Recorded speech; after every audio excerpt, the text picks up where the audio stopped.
dalamnya lebih bagus, dalam artian dia nggak padat karena dia mengembang dengan sempurna. Assalamualaikum teman-teman, kembali lagi bersama Kak Uci di sini. Semoga sehat selalu ya dimanapun kalian berada. Hari ini kita akan mereview jenis-jenis tepung terigu. Ada berapa sih jenisnya serta apa aja kegunaannya. Ini pentingnya diketahui secara umum supaya ketika praktek membuat makanan hasilnya bisa lebih maksimal. Oke, langsung aja ya teman-teman ke penjelasan lebih lanjut mengenai tepung terigu ini. Yang pertama ada tepung terigu protein tinggi. Kenapa disebut protein tinggi? Kandungan protein di dalamnya mencapai 12%, terbuat dari gandum hard wheat. Tepung terigu protein tinggi ini membuat makanan yang adonannya memiliki tekstur elastis, kenyal, dan kokoh. Contohnya roti atau mie. Menggunakan tepung terigu protein tinggi juga mampu menghasilkan adonan yang mengembang dengan baik. Contoh merek protein tinggi yang biasanya berada di pasaran ada Cakra Kembar, Golden Eagle, Nippon Komachi, Seribu Gahime, Kerta Kencana, dan lain-lain. Yang kedua, tepung terigu protein sedang, disebut juga tepung terigu serbaguna.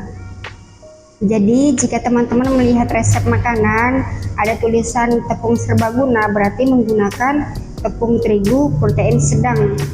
Kandungan protein di dalamnya 10% terbuat dari kombinasi gandum hard wheat dan soft wheat masing-masing 50%.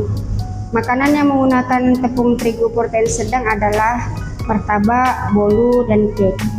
Contoh merek tepung terigu protein sedang yang biasa berada di pasaran yaitu segitiga biru, Sania, bola salju, Kompas, Falco, dan lain-lain. Yang ketiga, tepung terigu protein rendah. Kandungan protein di dalamnya 8%, daya serap airnya rendah, dan juga rendah gluten. Makanan yang cocok menggunakan tepung ini adalah kue kering, biskuit, gorengan yang menghasilkan tekstur kering, renyah, dan ringan. Contoh merek tepung terigu protein rendah yang biasanya ada di pasaran yaitu Kunci Biru, Pita Merah, Niji, Yokozuna, dan lain-lain. Itu dia ya teman-teman, penjelasan secara umum jenis tepung terigu. Singkat, padat, jelas, dan semoga mudah dipahami. Jika ada kawan-kawan yang masih bingung mengenai penggunaan ketiga jenis tepung terigu ini, Kak Uci akan mereview dan praktek langsung ketiga jenis tepung terigu ini dalam proses pembuatan adonan roti. Kenapa harus roti Kak? Karena Kak Uci bergerak di bidang cake dan bakery. Nama toko kakak Alif Bakery Medan. Untuk kalian orang Medan silakan mampir ya. Oke, langsung yuk kita praktekin. Sesuai dengan teorinya, pembuatan roti bagusnya kan menggunakan tepung terigu protein tinggi. Loh, emangnya nggak bisa ya Kak buat roti menggunakan tepung terigu protein sedang atau rendah? Biar tahu mana yang lebih bagus, mari sama-sama kita lihat hasilnya. Di sini kita menggunakan produk dari Bugasari. Untuk protein tinggi kita gunakan Cakra Kembar. Protein sedang kita gunakan segitiga biru. Sedangkan untuk protein rendahnya kita gunakan Kunci Biru. Ini dia teman-teman hasil adonan, khususnya adonan roti manis menggunakan ketiga jenis tepung terigu.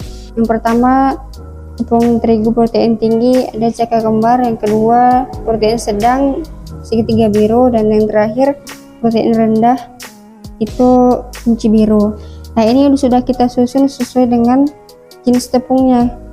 Nah, di sini kita menilai dari hasil kalis elastisnya. Secara umum, kalis elastis itu bisa dilihat dari adonan yang sudah lembut dan tidak mudah sobek.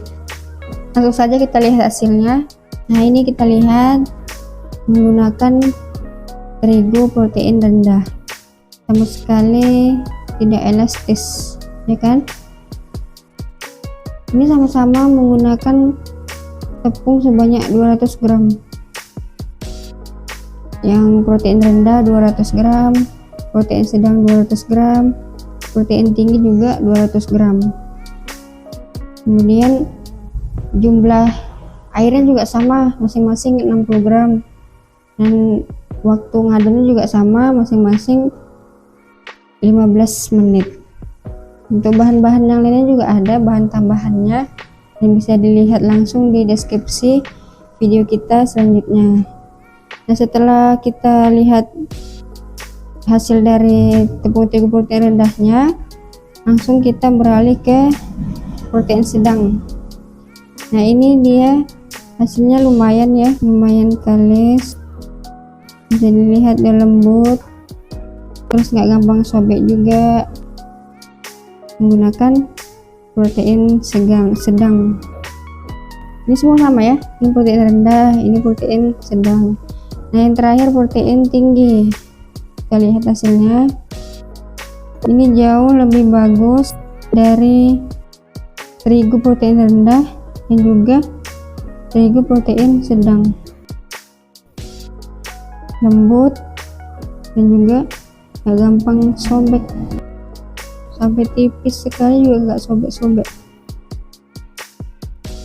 Nah, baiklah teman-teman, sudah lumayan terbukti ya, untuk membuat roti manis itu memang cocoknya menggunakan tepung terigu protein tinggi supaya hasilnya lebih maksimal dan memuaskan.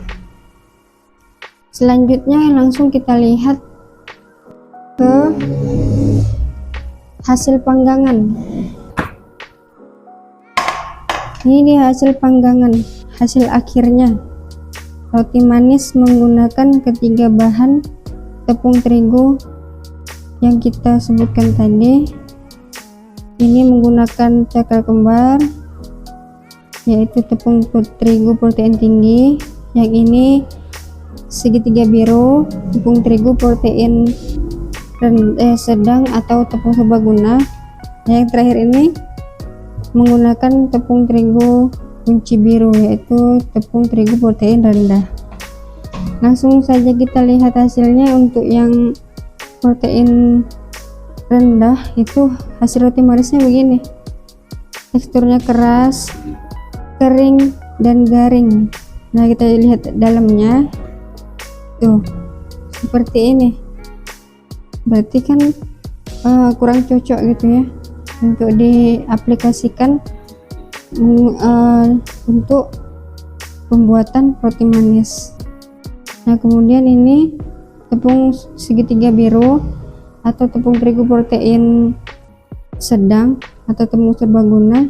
Dia lumayan lembut juga, tapi agak sedikit lebih garing juga, karena sebenarnya ini kan bisa digunakan sebagai bahan pencampur gitu ya. Jadi ada sebagian orang mencampur adonan roti, pembuatan roti manis itu dengan mencampur tepung terigu protein tinggi dengan tepung terigu protein sedang, makanya dia disebut dengan tepung serbaguna. Langsung kita lihat hasil di dalamnya. Lumayan lah, tapi dia lebih sedikit padat gitu. Tapi kalau untuk dikonsumsi pribadi seperti ini ya sudah lumayan memuaskan ya. Apalagi untuk saya pribadi yang awal-awalnya itu kalau membuat roti manis itu begini saja sudah senang gitu ya. Tapi kalau untuk dijual yang hasilnya begini itu sepertinya kurang maksimal. Nah, yang ketiga, dia menggunakan tepung terigu protein tinggi. Ini dia hasil roti manisnya, lebih besar jelas ya. di antara tepung terigu protein rendah, tepung terigu protein sedang, dan ini yang tepung terigu protein tinggi.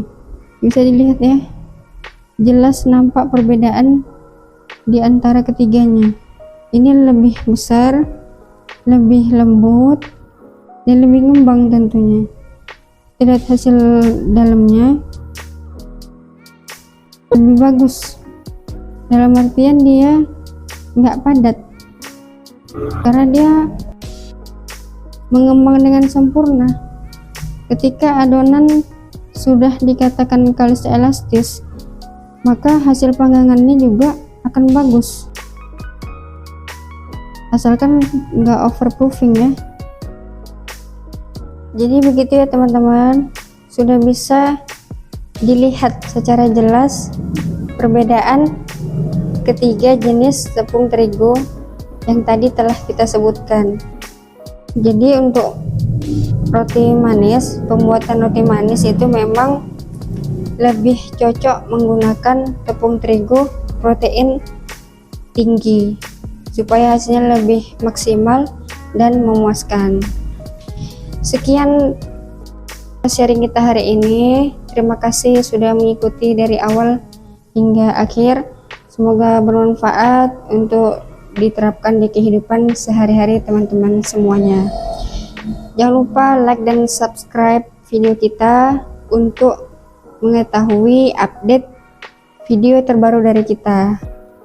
Terima kasih. Assalamualaikum warahmatullahi wabarakatuh.